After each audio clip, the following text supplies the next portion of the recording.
Hello दोस्तों, नमस्कार। मैं पंकज सक्सेना आपको आज नीट के बारे में कुछ जानकारी दे रहा हूँ। वैसे मैं एक कैरियर काउंसलर के साथ साथ एक मनोवैज्ञानिक परामर्शदाता हूँ, साइकोलॉजिस्ट हूँ। राष्ट्रीय पात्रता व प्रवेश परीक्षा नीट के बारे में जानकारी दे रहा हूँ। भारत में चिकित्सा स्नातक के पाठ्यक्रमों MBBS, BDS आदि में प्रवेश पाने के लिए एक अर्हता परीक्षा होती है जिसका नाम राष्ट्रीय योग्यता सह प्रवेश परीक्षा नीट है। भारतीय चिकित्सा परिषद, मेडिकल काउंसिल ऑफ इंडिया और भारतीय दंत चिकित्सा डेंटल काउंसिल ऑफ इंडिया की मंजूरी से देश भर में चल रहे मेडिकल और डेंटल कॉलेज, सरकारी या निजी कॉलेजों के MBBS, BDS, आयुष एवं पशु वेटनरी पाठ्यक्रमों में प्रवेश इसी परीक्षा के परिणामों के आधार पर होता है। अखिल भारतीय आयुर्विज्ञान संस्थान एम्स और जवाहरलाल स्नातकोत्तर चिकित्सा एवं अनुसंधान संस्थान के भी MBBS कोर्स में प्रवेश इसी प्रवेश परीक्षा से होते हैं।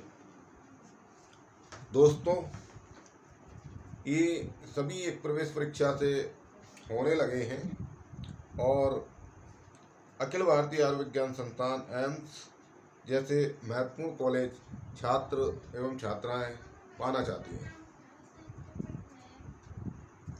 MBBS कोर्स में प्रवेश इसी परीक्षा से होते हैं।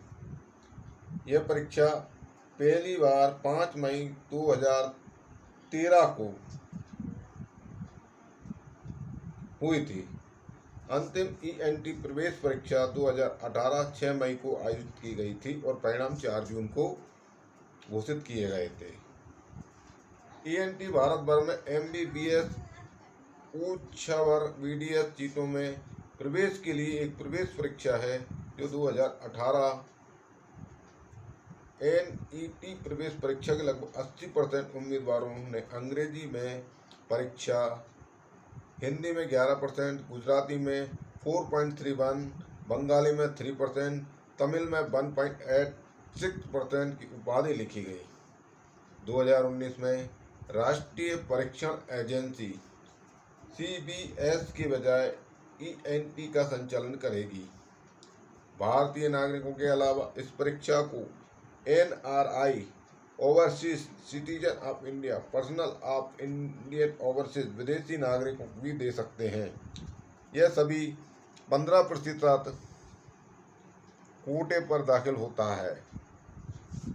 इस परीक्षा को देने वाले उम्मीदवार को न्यूनतम आयु सीमा 17 वर्ष एवं अधिकतम आयु सीमा 25 वर्ष निर्धारित की गई है। आरक्षित वर्ग के उम्मीदवारों को इसमें 5 वर्ष की छूट भी दी जाएगी। उन सभी उम्मीदवारों को नीट के लिए अधिकतम 3 मौके दिए जाएंगे। विदेशी चिकित्सा संस्थानों से भी MBBS करने के इच्छुक भारतीय छात्रों को अब नीट को क्वालिफाइड करना अनिवार्य कर दी गई है। नीट 2022 में हिंदी और क्षेत्रीय भाषा वाले छात्रों को CBESE 2 भाषाओं में प्रश्न पत्र उपलब्ध कराएगा। केवल अंग्रेजी वाले छात्रों को एक ही भाषा में प्रश्न पत्र मिलेगा। बोर्ड पहले से ही साफ कर चुका है कि किसी भी भाषा के छात्रों को समान प्रश्न पत्र दिए जाएंगे। कोई छात्र अंग्रेजी माध्यम चुनेगा तो इसमें केवल अंग्रेजी में ही प्रश्न पत्र मिलेगा, किंतु राष्ट्रीय भाषा द्वितीय क्षेत्रीय भाषाओं के माध्यम से चुनने वाले छात्रों को उसी भाषा में प्रश्न पत्र के साथ अंग्रेजी में भी पेपर मिलेगा। मेडिकल कॉलेज और विश्वविद्यालयों में चिकित्सा स्नातक पाठ्यक्रम यानी कि MBBS में दाखिल समय बड़े पैमाने पर होने वाले धंधाले रोकने यानी घोटाला रोकने की मांग लंबे समय से की जा रही थी। इसी केंद्रीकृत प्रवेश परीक्षा प्रणाली लागू करने का सुझाव दिया जा रहा है। इंजीनियरिंग कॉलेज में यह प्रक्रिया लागू थी, मगर निजी और राज्य सरकारों में अनिच्छा से चलते इस दिशा में कई कदम नहीं उठाया जा सका। इससे पहले यह परीक्षा भी हुई है। सर्वोच्च न्यायालय ने केंद्र सरकार, भारतीय चिकित्सा परिषद और केंद्रीय माध्यमिक शिक्षक बोर्ड की सहमति के आधार पर नीट लागू करने का आदेश दिया था, मगर कुछ राज्यों को इसी आपत्ति थी। इस क्षेत्रीय भाषाओं में समान पाठ्यक्रम तैयार करने और प्रवेश परीक्षा आयोजित करने आदि में मुश्किल आ सकती है। इसी आधार पर केंद्र ने अधिसूचना तैयार की, मगर कानूनी अड़चन थी। क्या सर्वोच्च न्यायालय के किसी फैसले के खिलाफ सरकार अध्यादेश ला सकती है? राष्ट्रपति ने इस पर कानूनी सलाह ली और आखिरकार अध्यादेश को हरी झंडी दिखा दी। इसी तरह चिकित्सा संस्थाओं में दाखिले के समय कोड को लेकर चलने वाली धंधाली रुक जाएगी। अभी ये निजी और सरकारी कॉलेजों में मैनेजमेंट, NRI आदि के लिए कोटे निर्धारित हैं। इन सीटों पर कॉलेज खुद दाखिले की शर्त तय करते हैं, मगर अब यह तरह के कोटे परीक्षा केंद्रीय परीक्षा के जरिए ही भरे जा सकेंगे।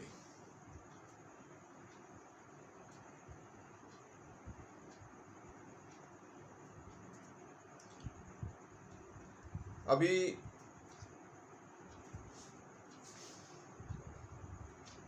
भारतीय आयुर्विज्ञान संस्थान IIT संयुक्त प्रवेश परीक्षा, केंद्रीय माध्यमिक शिक्षा बोर्ड, भारतीय दंत परिषद, भारतीय चिकित्सा परिषद,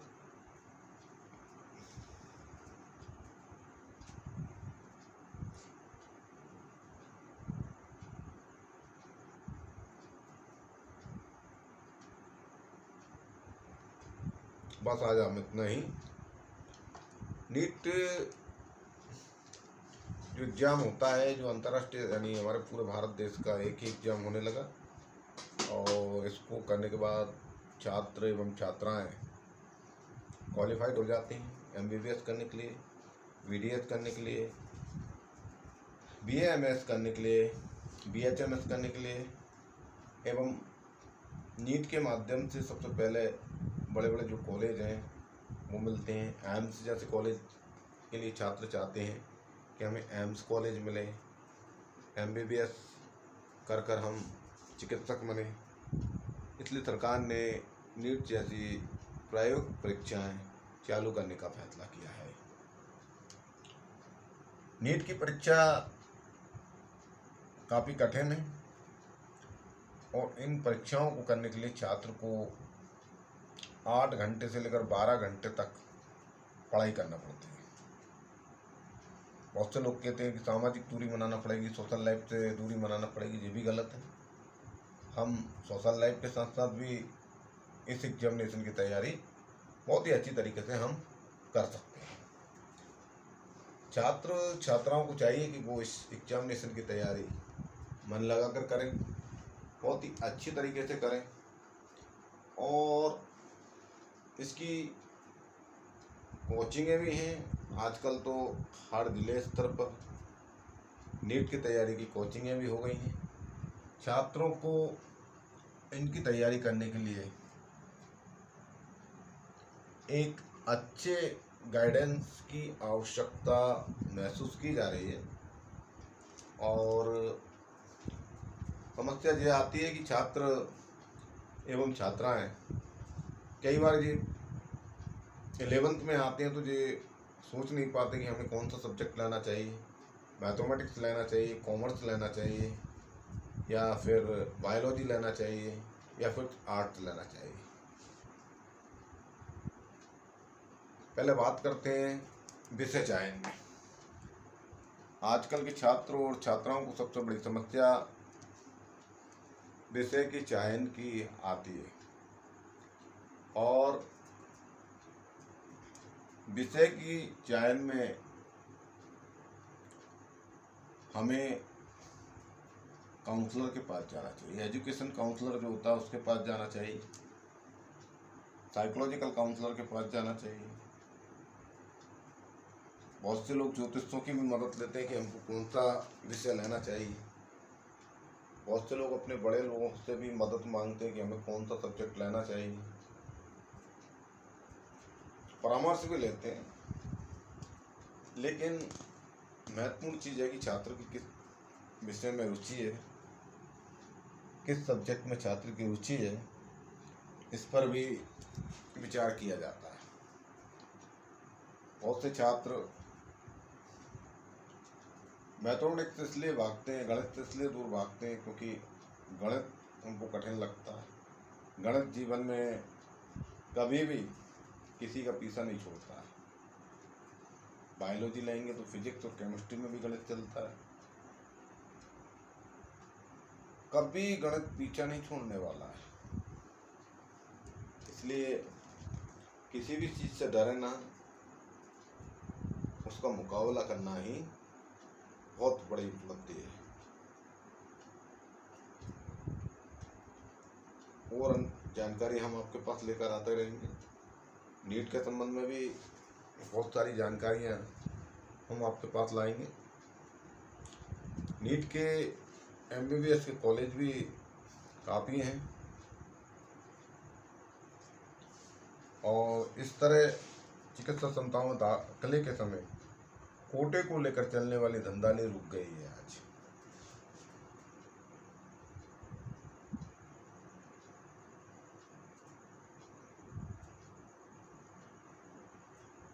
और भी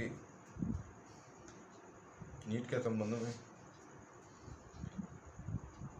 भारत में चिकित्सा स्नातक के पाठ्यक्रम MBBS, BDS आदि में प्रवेश पाने के लिए क्वालिफाइड एंट्रेंस एग्जाम होता है, जिसका नाम राष्ट्रीय योग्यता सह परीक्षा नीट है। भारतीय चिकित्सा परिषद मेडिकल काउंसिल ऑफ इंडिया और भारतीय दंत परिषद डेंटल काउंसिल ऑफ इंडिया की मंजूरी से देश में चल रहे मेडिकल और डेंटल कॉलेज पर प्रवेश के लिए ये परीक्षा आयोजित की जा रही है और की जाती है।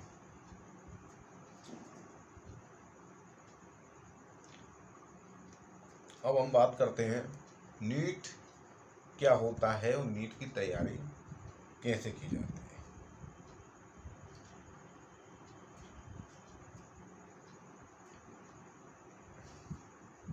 नीट की तैयारी कैसे करें?